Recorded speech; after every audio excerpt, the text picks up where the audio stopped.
Hello and assalamu alaikum. Welcome back to my vlog. This is the life of Adan Rehan. Today is going to be a very informational blog. आज की information जो है वो ये है कि मैं Expo Center आ चुकी हूँ and there is an amazing event that is hosted by Superior University. So all the students who are following me, this vlog is going to be very useful for you, especially if you are someone interested in creativity and in creative fields like fashion design, arts, visual communication, architecture. अगर आप लोगों का कोई भी interest इन सारी field से align है तो आप लोगों को यहाँ पे बहुत कुछ सीखने को मिलेगा. ओके, आई थिंक मुझे चश्मा लगा लेना चाहिए बिकॉज बहुत ज़्यादा गर्मी है और धूप बहुत ज़्यादा तेज़ है. एनीवेज, तो मैं आपको बता रही थी कि ये जो इवेंट है it's giving students a platform to showcase their work, there 4 years of hard work. Because जो 4 साल आप सीखते हैं और आप थीसिस करते हैं और फिर जब वो डिस्प्ले होता है, अगर आपके थीसिस डिस्प्ले के ऊपर बहुत सारे इंडस्ट्री लीडर्स आएँ तो ऑब्वियसली स्टूडेंट्स को बहुत इंकरेजमेंट भी मिलती है, एक अच्छा कनेक्शन मिलता है, एक अपॉर्चुनिटी मिल जाती है. I am from PIFT and मेरा एक्सपीरियंस PIFT में बहुत अमेजिंग था. एंड ऑनेस्टली आपको थीसिस वाले दिन ही जॉब मिल जाती है और मुझे तो ऐसे ही हुआ था एंड मेरे साथ बहुत सारे लोगों के साथ ये हुआ था. सो आज बहुत सारे यंग एस्पायरिंग स्टूडेंट्स जिन्होंने अपना काम कंप्लीट किया है. It's going to be a lot of fun things and I am really excited to take you guys along. But इससे पहले आप प्लीज़ मेरे चैनल को सब्सक्राइब करें, लाइक करें, कमेंट करें, इंगेज करें. बिकॉज आपकी इंगेजमेंट आएगी तो obviously I will be more motivated to make such videos and bring you guys all these amazing events that are happening in Lahore. अगर आप एक स्टूडेंट हैं तो आप ज़रूर कमेंट कीजिएगा और बताइएगा कि आप क्या पढ़ रहे हैं. बिकॉज जब मैं अगर आप लोगों को अपनी जर्नी बताऊं तो it's really interesting one. I always wanted to do something in arts. तो मुझे पता था I was always very creative. I was in my free time, my hobbies were like drawing, painting, sketching. तो मैं बहुत ज़्यादा टाइम लगाती थी उसके अंदर और बहुत मेहनत से करती थी और मुझे बहुत मज़ा आता था, बहुत थेरेप्यूटिक लगता था, टाइम का पता ही नहीं चलता था. So I knew कि मैं आर्ट्स में ही एक्सेल करूँगी. But because obviously as a देसी हाउस होल्ड आपको बताया जाता है if the child is exceptional in their studies. मैं बहुत लाइक फाइट थी अपनी फैमिली में तो मुझे कुछ ज़्यादा पढ़ने की ज़रूरत नहीं होती थी और मैं हमेशा सेकंड थर्ड आ जाती थी. अभी मैं अपनी सारी हॉबीज़ भी कर रही थी और मैं कोई पढ़ाई को उससे सीरियस भी नहीं लेती थी. फिर भी मेरी पोजीशन आ जाती थी तो मेरे फैमिली ने अज्यूम किया कि मैं तो बहुत लाइक हूँ और मुझे तो डॉक्टर बनना चाहिए. या सो उसके लिए मैंने FSC की कनेट कॉलेज से और डॉक्टर बनते रह गई. बिकॉज डॉक्टर बनने के लिए मुझे गवर्नमेंट कॉलेजेस में एडमिशन नहीं मिल रहा था, मुझे प्राइवेट में मिल रहा था. And I was not really interested because private में इतना पढ़ के मेरा इंटरेस्ट भी नहीं था. 2-3 दिन मैंने हॉस्पिटल में गुजारे. मेरे पास जब ऑप्शन थी कि ओके मेरा प्राइवेट यूनिवर्सिटीज़ में हो रहा है तो मैंने कहा कि एक दिन मैं शौकत खानम गई और मैंने कहा मुझे यहाँ पे 4 घंटे छोड़ दें. घर आई और रो के बुरा हाल. उसके बाद मैं एक दिन जना गई और मैंने कहा अब्बू के साथ गई और मैंने कहा कि आप मेरे साथ यहाँ पे फिर और मैं देखना चाहती हूँ कि डॉक्टर्स की लाइफ कैसी होती है. And I was like, no, this is not for me and I don't want to waste your money on this degree because this is something that I can't see myself doing. And please फिर मैं अगला उनको trip लेके गई NCA का. NCA जाके अब्बू की शक्ल नहीं सही बन रही थी. अब्बू कह रहे थे कि मैं यहाँ पर I know मुझसे बेहतर कौन जान सकता है. I was really sad and heartbroken. I really wanted to go to NCA but then there was PIFT which was a safe option. Fashion designer बनने का मुझे ज़्यादा शौक नहीं था लेकिन फैशन मार्केटिंग करने का मुझे बहुत शौक था. बिकॉज मुझे पता था कि मैं हमेशा से एक बहुत एक्सेलेंट मार्केटिंग पर्सन हूँ and I can sell anything, I can make anything look amazing, feel amazing and I was always very creative. तो मुझे पता था कि मेरे पास आइडियाज़ बहुत होते हैं किसी भी चीज़ की प्रमोशनल कैंपेन बनाने के लिए. And growing up I used to watch fashion TV a lot. तो मुझे उनकी कैंपेन्स में बहुत शौक से देखती थी कि ओके कोई भी नई फैशन कैंपेन आ रही होती थी तो मुझे होता था कि ओके इसके पीछे एडवर्टाइजिंग कैसे का पूरा प्रोसेस क्या होगा, शूट कैसे हो रहा होगा, ये कॉन्सेप्ट क्या है, इसको डाइसेक्ट करके देखते हैं तो क्या होगा. एंड मेरा एक्सपीरियंस PIFT में फ़ैशन मार्केटिंग करने का बहुत अमेजिंग था.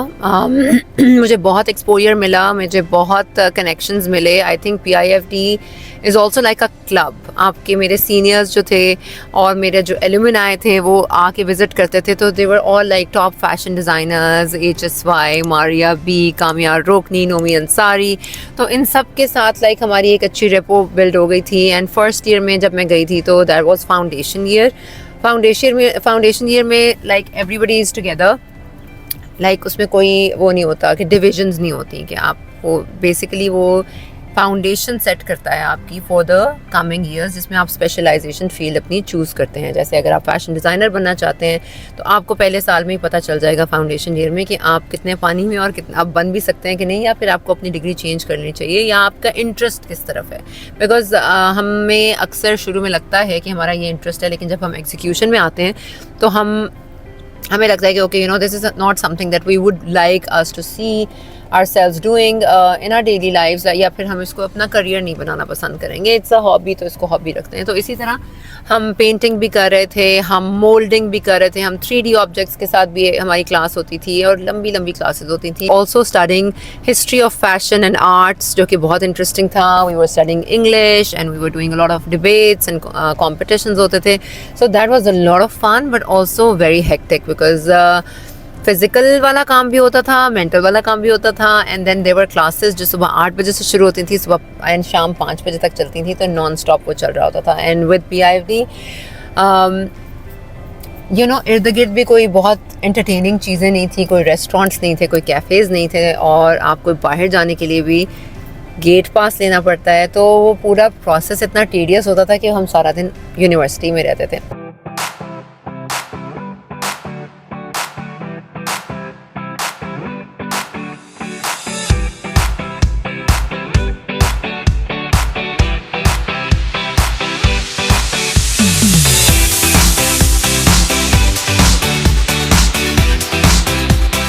में क्या है? IMA is basically an event, the first of its kind. इसका पर्पस ये है कि हम इंडस्ट्री के साथ एकेडेमिया का एक मेजर गैप जो है वो ब्रिज करना चाहते हैं। वेरियस फैशन स्कूल्स जो हैं, जैसे school of art and design superior university का, वो ये चाहते हैं कि जो उनके स्टूडेंट्स हैं वो ग्रेजुएट होने से पहले ही अपनी इंडस्ट्री की प्रॉब्लम्स को अंडरस्टैंड करें, उनको सॉल्व करने का तरीक़ेकार ढूंढें और फिर प्रपोज करें अपने थीसिस में कि कैसे हम अपनी इंडस्ट्री के प्रॉब्लम्स को सॉल्व कर सकते हैं। उनकी क्रिएटिविटी के थ्रू, उनके जो काम है उनके थ्रू, जो उन्होंने अपना थीसिस डिस्प्ले किया। आज आप देखेंगे वेरियस प्रोजेक्ट्स यहाँ पे मौजूद हैं, विजुअल कम्युनिकेशन डिज़ाइन का और आर्किटेक्चर का, फैशन का, टेक्सटाइल का, इंटीरियर का, इन सारी वेरियस जो हमारे डिपार्टमेंट्स हैं उनके स्टूडेंट्स ने बहुत अच्छा काम किया हुआ है, तो आपको बड़ा अच्छा लगेगा देख। Thank you very so much. Thank you doctor Sumera Rehman with us, vector Superior University. First of all congratulations. Thank you very much. बहुत शुक्रिया। बताएंगे कि आपका पर्पस क्या था ये करने का? ऑब्जेक्टिव ये था कि IMA एक ऐसा प्लेटफॉर्म या इकोसिस्टम क्रिएट किया जाए जहाँ पे इंडस्ट्री एकेडेमिया इकट्ठी हो। शुरू इंडस्ट्री को हमेशा ये शिकायत रहती है कि एकेडेमिया उस तरह का ह्यूमन कैपिटल नहीं प्रोड्यूस करी। एकेडेमिया को ये शिकायत रहती है कि इंडस्ट्री हमारे साथ मिलती नहीं है। तो ये एक ऐसा प्लेटफॉर्म है जहाँ पे इंडस्ट्री एकेडेमिया इकट्ठी हुई है, और इसका बुनियादी मकसद ये है कि जो बच्चे की इनोवेशन क्रिएटिविटी है वो दिखाई जाए कि पाकिस्तान की यूथ कितनी क्रिएटिव है, कितनी इनोवेटिव है, and they have potential to create the future of design industry. तो आज हमारा school of art and design और बाकी दूसरी यूनिवर्सिटीज को भी हमने मौका दिया है कि वो एक प्लेटफॉर्म पे इकट्ठे हों और वो प्रेजेंट करें कि यूथ कितनी इनोवेटिव है, कितनी क्रिएटिव है, और उनके काम को इंडस्ट्री आके देखे, ताकि बच्चे को जो ह्यूमन कैपिटल जो इंडस्ट्री को चाहिए वो देख सके और वो हमें गाइड कर सकें कि हमें मजीद क्या करना है और हम उसको बेहतर। आप लोग भी इम्प्रूव करेंगे, आप लोगों के सिलेबस, आप लोगों के जो भी गाइडलाइंस है वो चेंज होती है, बिकॉज़ इट्स एवर इवॉल्विंग। और सुपीरियर यूनिवर्सिटी का खासा ये है कि हमारा जो हम लोगों ने अंडर ग्रेड पे पूरी एजुकेशन को ट्रांसफॉर्म किया है। हमारा जो प्रोग्राम है एम्प्लॉयबिलिटी का 3U1M, वो हमें बहुत ज्यादा सक्सेस दे रहा है मार्केट में, स्पेशली इंडस्ट्री और एकेडेमिया को ब्रिज करने के लिए, कनेक्ट करने के लिए।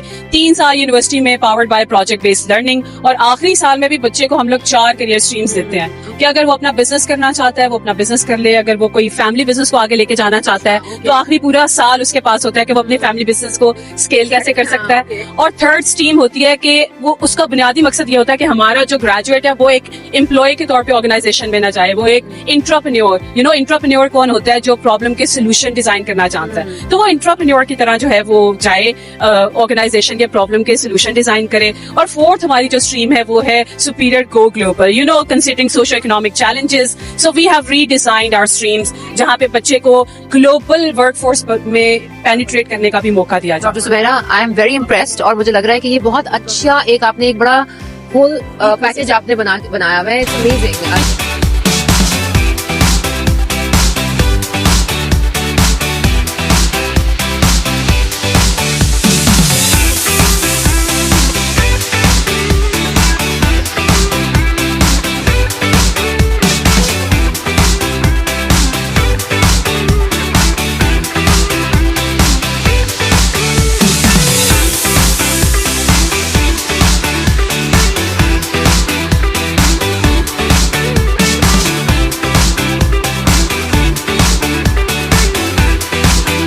So guys, we have Zeenat with us, who is displaying her thesis. Her brand is called Zarar, and it's based on her brother's story, which is a very emotional story. और हम उनसे सुनेंगे ये story. तो actually बचपन में मेरे भाई जब बीमार हुए थे तो उनकी एक सर्जरी हुई थी जिसमें उनकी आई साइट चली गई थी एंड उनकी मेंटली अनस्टेबल हो गई थी. डॉक्टर ने एक्सीडेंटली उनकी एक ब्रेन की वेन कट कर दी थी एंड उसके बाद अब वो ना देख सकते हैं और मेंटली भी स्टेबल नहीं है. वो कुछ बोल भी नहीं सकते. जब उनके मेंटली जब उनको होता है तो बोल लेते हैं, तो वरना तो नहीं. ना कुछ खा सकते हैं, ना ही अपना कुछ काम कर सकते हैं. तो मैंने उनकी लाइफ बनाई है और आपको उन्होंने इंस्पायर किया कि आप ये प्रोजेक्ट कर सको. और आपने किया है कि आउटफिट जैसे कि एग्जैजरेटेड करनी है ज्यादा. Okay. कॉलर एग्जैजरेट कर लिया है कि कुछ होते हैं ना. एंड फॉर्म भी सॉफ्ट रखी है आपका जो फैब्रिक है. that is a soft texture हाँ. के लिए जैसे कि आप मेरे कंसेप्चुअल लिखेंगे तो ये मेरे कंसेप्चुअल जो है ना उस पर किया है. जैसे टाइम टेबल जो होते हैं So it's all monochrome.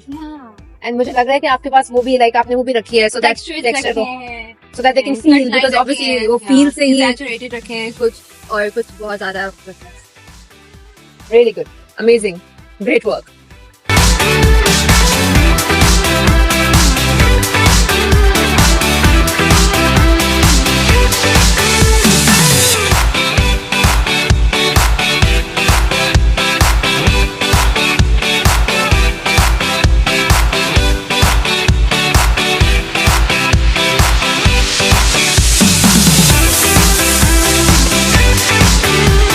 The students are not only showcasing their work, they're also exploring their future, because sometimes all they need is the right conversation, right connection and right opportunity at the right time. जो future generation है उनको बहुत ज़्यादा ज़रूरत है अभी confidence की, mentorship की, और ऐसे प्लेटफॉर्म से उनको ना सिर्फ सही कनेक्शन मिलता है बल्कि अपॉर्चुनिटीज़ के बहुत एंडलेस अपॉर्चुनिटीज़ मिलती हैं, क्योंकि यहाँ पे मीडिया भी होता है, यहाँ पे इंडस्ट्री लीडर्स भी आए हुए थे, यहाँ पे नईर अली दादा आए हुए थे, मुनीब नवाज was here.